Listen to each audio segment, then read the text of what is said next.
Hey everyone, welcome back to the channel. It's that time of the year, the best day of the year, free comic book day. I'm about to head to my LCS and get some free books, so let's go.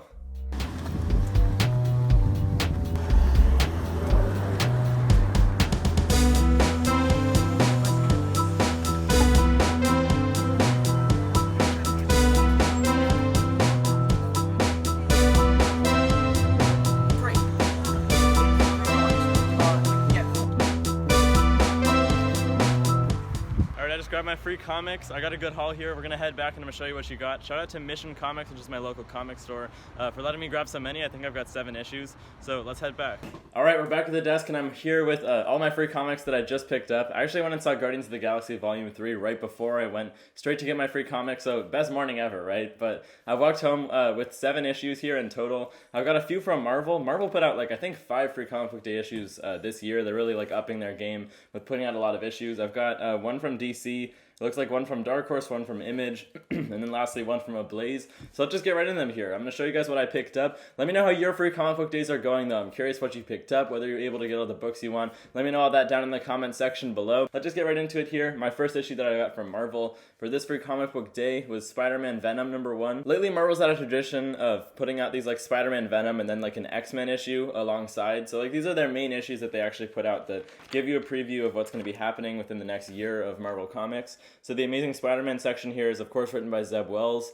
Let me know what you guys are thinking of Zeb Wells' run if you're still reading it. I recently dropped it. I'm sticking through a couple more issues to finish off the story arc, so I won't be too interested in that section of it, to be completely honest, but I think they are going to be building to some sort of new event that's starting up soon, which it looks like might involve Kraven the Hunter, and might involve Dr. Octopus. So we'll see about that. If you're an Amazing Spider-Man fan, you definitely pick this one up. Honestly, now that I'm thinking about it, I'm not reading the other series that's featured in here either, Venom. I dropped that a while ago, but I know there's still a lot of fans of Venom going on, so interesting stuff here. Al Ewing is writing that book ongoing, and good artwork in here, I will say that much. So I'll be curious to see what the deal is with Venom. Maybe a little bit of an update here in this free comic book day issue. That's Spider-Man Venom #1.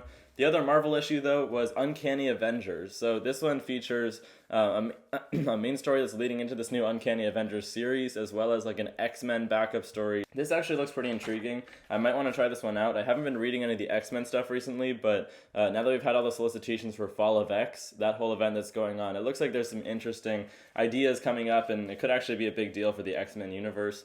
Here's some of the interior artwork here, though. This is all written by Jerry Duggan, and that new Uncanny Avengers series that's the main story, which I think is in the back here. Yeah. That one's also by Jerry Duggan, but it's this new superhero team. They've done Uncanny Avengers before, right? But the idea is just that it's the X-Men and the Avengers together in one team. I'll be interested to see what they do with that. Looks like we've got some Rogue and Captain America action here. Last thing I got from them, though, this is just not too big of an issue, but it just collects some short stories. It's called Marvel's Voices. It's that series of one-shots that they put out for different heritage months throughout the year and stuff, featuring different stories. So I think this is just kind of a collection of some of their best ones. Not really something you need to get, but if you've got someone that's starting to get interested in comics, if you're just now getting into them, this might be something to pick up from Marvel, just because it gives you introductions to a few different characters, that kind of thing. So nothing too special here. I figured I'd just pick it up because I haven't actually been buying those Marvel Voices issues myself, so I might get some story in here that I wouldn't normally. Artwork looks pretty clean in here. If you want to, pick this up, but obviously it's not that big a deal.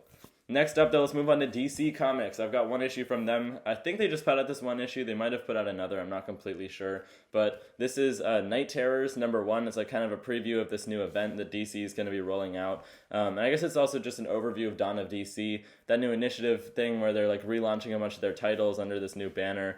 And I think just taking the focus away from Batman a little bit more is what I've heard, trying to actually give other characters different series, because it's been so long that Batman has been dominating DC. Chris Bachalo artwork in here, it looks pretty interesting, so not sure exactly what the deal is with the Night Terrors event. I don't buy DC Comics, but if any of you guys are interested in this, then this is definitely worth picking up. So July and August, there's 40-something issues coming out, so it's a really big event. Not sure exactly what's going on there. I don't even know the premise. That's just because I'm not a DC fan. I'm sure a lot of you guys are excited for that one. Next up, though, I've got a few different independent issues. Just a couple here. Let's start with Dark Horse Comics. Star Wars The High Republic Adventures #1. I think they also did one of these last year. It looks like it also features an Avatar The Last Airbender story in the back of it. So The High Republic is this interesting new Star Wars concept that they've been running for more than a year now, right? I think they had one of these last year. So it's like, you know, set before the original, or before the prequel trilogy, right? So it's got like Yoda, but it's all of these young Jedi being trained. I don't know much more than that, but I know that there's a big fan base behind the High Republic, and Dark Horse alongside Marvel has been publishing these Star Wars comics. Artwork looks pretty cool in here. I'm not sure what's the deal with the story, and then we've got some weird like Avatar: The Last Airbender story in the back. Did they only publish these stories for Free Comic Book Day? I've never seen The Last Airbender comic on the stand, so who knows what's going on there, but if you're a Star Wars fan, that might be worth picking up. Next up, though, another smaller independent one. This is a light one. They printed this on pretty cheap paper. I mean, fair enough. It's just Free Comic Book Day, right? But this is Fish Flies, special preview of this new Jeff Lemire series that he's going to be writing and drawing. And this one, what company is this? This is Image, right? So it's a new Image series that he's coming out with. And yeah, Jeff Lemire is a really popular writer, right? He's not honestly my favorite in general. I feel like his stuff is read better in like collected editions because there's very little dialogue in each issue, so it almost feels like it's not worth waiting months to pick up in the monthly format. But artwork, definitely pretty unique. He's just fully doing it himself, all the colors, all the writing, and everything. If you're interested in this, I'm curious what you guys are thinking, or if you're Jeff Lemire fans or not. But yeah, new Image series he's coming out with. Lastly, though, the last issue I picked up for this year's new Comic Book Day, I got a good haul, some good independents, as well as all those Marvel issues.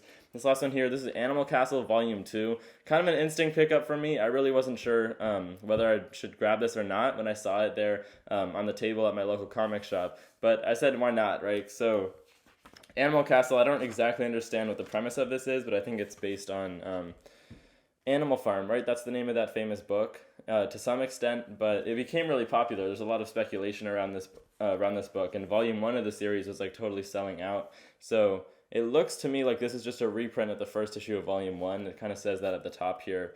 So I'll be happy to have this. It looks like it's a good introductory point. I was worried this is just like the first issue of Volume 2 or something, and it'd be harder to get into this, but it looks like it's actually just reprinting the first issue. So if you guys are into Animal Castle, this is definitely worth picking up. Those are the 7 issues I picked up for this year's new Comic Book Day, Free Comic Book Day.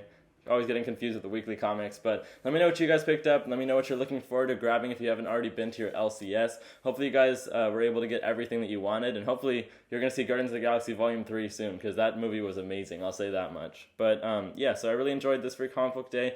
Thanks for coming by and stopping by the video. Appreciate you guys watching. If you're not already subbed up to the channel, make sure to hit that big button right below the video. And I'll see you guys next year, but hopefully sooner than that. Check out the other videos in the channel. And yeah, bye guys.